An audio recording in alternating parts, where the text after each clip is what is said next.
ટ્રાન્સફોર્મરમાં કયા પ્રકારની એબનોર્માલિટીઝ અને કયા પ્રકારના ફોલ્ટ આવી શકે છે એના આધારે એમાં કયા પ્રકારના પ્રોટેક્શન આપવામાં આવેલા છે એનો એક જ ચાર્ટ છે. ઇન્સિપિયન્ટ ફોલ્ટ એટલે કે હજી ફોલ્ટ થવાની શરૂઆત થયેલી છે.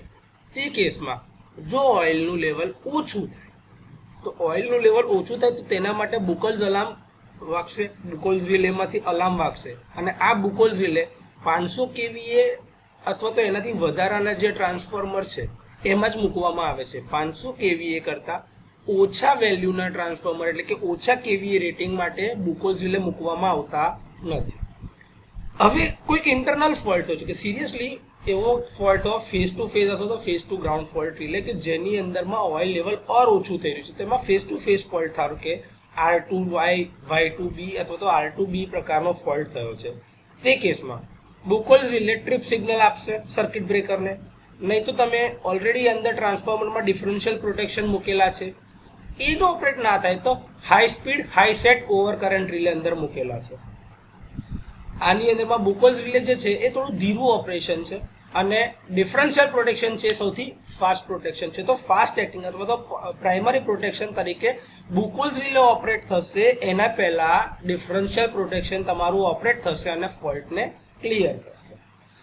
ટ્રાન્સફોર્મરમાં ધારો કે અર્થ ફોલ્ટ થાય છે તો અર્થ ફોલ્ટ થતો હોય તો એના માટે કયા પ્રકારના પ્રોટેક્શન છે તો આપણે જ કહેતા હતા કે ભાઈ ડિફરન્શિયલ પ્રોટેક્શન છે જે મર્ટ્સ પ્રાઇસ પ્રોટેક્શન એ ઓપરેટ થઈ શકે છે કે એમાં બી લાઇન ટુ ગ્રાઉન્ડ કાં તો જે ફોલ્ટ થશે કાં તો R2G, Y2G કાં તો B2G આ દરેક કેસમાં ફેઝ ફોલ્ટ ગ્રાઉન્ડ સાથે લિંક થશે. તો એ કેસની અંદરમાં કરંટ એ સિટીમાંથી પાસ થશે તો એ સિટી ત્યાં આગળથી એક બાજુની સિટીમાં કરંટ જશે ને બીજી બાજુ નહીં જતો હોય તો ડિફરન્સના લીધે ડિફરન્શિયલ પ્રોટેક્શન ઓપરેટ થશે. એ ના હોય તો અર્થ ફોલ્ટ રિલે તમે અર્થ ફોલ્ટ પ્રોટેક્શન મૂકેલું છે એ ના ઓપરેટ થાય તો restricted earth fault protection relay બી અંદર મૂકેલી છે. જો નહીં હોય તો time lagged earth fault relay અંદર મૂકેલા હોય છે. તો કોઈ પણ રીતે તમે ફોલ્ટને ક્લિયર કરાવી શકશો. થ્રુ ફોલ્ટ એટલે કે out of the zone fault થયા છે તો એ કેસની અંદરમાં graded time over current relay operate થશે કેમ કે આ ઝોનની બહાર થયેલું છે અને જો એ નહીં હોય તો એ બાજુ હાઈ વોલ્ટેજ સાઇડના ફ્યુઝ જે છે એ તમારા બેકઅપ પ્રોટેક્શન માટે એના માટે ઓપરેટ થઈ શકે છે. અને આ વસ્તુ ફક્ત ને ફક્ત ડિસ્ટ્રીબ્યુશન ટ્રાન્સફોર્મર માટે છે અને એ બી 500 kVA ના ડિસ્ટ્રીબ્યુશન ટ્રાન્સફોર્મર સુધી જ, કેમ કે એનાથી ઉપર તો આપણે પછી બીજા જે ટ્રાન્સફોર્મર પ્રોટેક્શન આગળ જોયા એ જ મૂકવામાં આવે છે.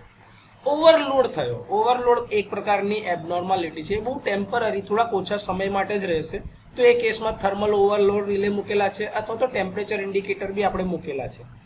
આ થર્મલ ઓવરલોડ રિલેની અંદરમાં બાય મેટાલિક સ્ટ્રીપ હોય છે જે જેવો ઓવરલોડ થાય એટલે બેન્ડ થતી જાય છે ને એના કોન્ટેક્ટ ક્લોઝ થઈને ઓપરેટ થશે પણ એને ટાઈમ લેગ્ડ હોય કેમ કે થોડાક સમય સુધી ઓવરલોડને ચાલવા દેશે તો એ એની ફૂલ્લી કેપેસિટી એક્સપ્લોર થશે મશીનની ત્યાં સુધી એને ઓવરલોડ રહેવા દેશે અને ટેમ્પરેચર એક લિમિટ કરતાં વધતું જશે ત્યારે થર્મલ ઓવરલોડ રિલે ઓપરેટ થશે. આની અંદરમાં ટેમ્પરેચરને કંટ્રોલ કરવા માટે તમે કુલિંગ ફેન ચાલુ કરી શકો છો. ત્યાં આગળના વોટર જેટ્સ મૂકેલા છે ત્યાંથી તમે પાણીથી એ વોટર જેટ્સનો સ્પ્રે કરી શકો છો. ઓઇલ સર્ક્યુલેટ વધારે કરી શકો જેથી કરીને તાપમાનને કંટ્રોલમાં રાખી શકાય. આ પ્રકારના થોડા નાના મોટા પ્રોટેક્શન એની અંદર મૂકવામાં આવેલા છે. બીજું કે ધારો કે બહારથી ઓવર વોલ્ટેજ એટલે કે લાઇટનિંગ અથવા તો સ્વિચિંગ સર્ચ થાય છે તો એના માટે આપણે શું પ્રોટેક્શન મૂકેલા છે તો એના માટે હોર્ન ગેપ અરેસ્ટર હોઈ શકે છે અથવા તો લાઇટનિંગ અરેસ્ટર હોઈ શકે છે.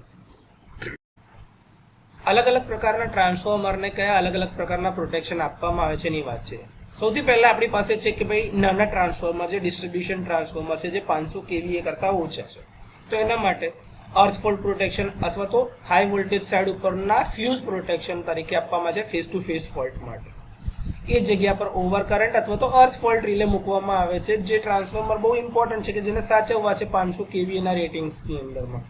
બીજું ટ્રાન્સફોર્મરના રેટિંગ 500 kVA અથવા તેનાથી ઉપર હોય અને એક એવી જગ્યા પર હોય કે જેને સાચવવા જરૂરી છે કે ભાઈ જે ઇમ્પોર્ટન્ટ છે જે ક્રિટિકલ છે તો એ કેસ માટે રિસ્ટ્રિક્ટેડ અર્થ ફોલ્ટ પ્રોટેક્શન આપી શકાય છે, બુકલ્સ રિલેનું પ્રોટેક્શન આપી શકાય છે અને ઓવર કરંટ પ્રોટેક્શન આપી શકાય છે.